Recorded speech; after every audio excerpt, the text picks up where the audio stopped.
ये डॉक्टर बाबू हमका दवाई दे दा बाबू, सुई मत लगावा। हमका सुई से बहुत डर लागत है। बुढ़ौती आ गई, आज तक ले कबहू नहीं सुई लगवाऊंगी हम। ई तोरा हमर दवा दादा कुछु नहीं हुई, तनी से चोटी माही काटी दुनिया में तुम्हारे बस सही हो जाई और कुछु नहीं हुई। दवाइया से अच्छा वै समझला कि नहीं।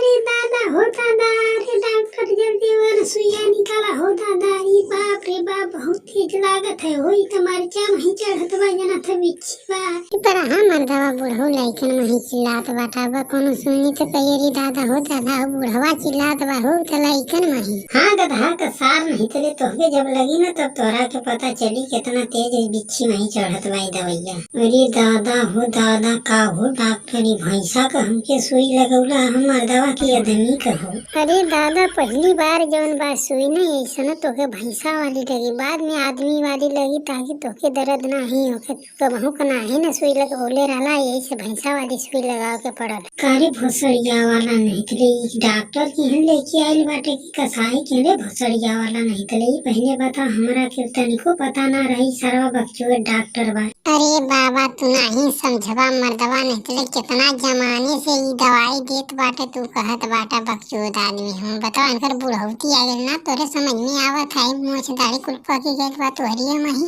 अरे गधा कसा नहीं तले हमके कौने डॉक्टर के हन लिया देना, ई तोरे समझ में नहीं आवत बा कि बकरी भैंसा का डॉक्टर बा। ते ई आदमी कहाँ से सुई लगाई, भैंसा वाली सुई न लगाई। हो डॉक्टर तू भैंसा बकरी वाला बाटा डॉक्टर? तोके का लगत है हम बकरिया भैंसा वाला बाटे, तोके का आदमी वाला बाटे? अब भाई इमरजेंसी में लिया देला तो लगा देनी।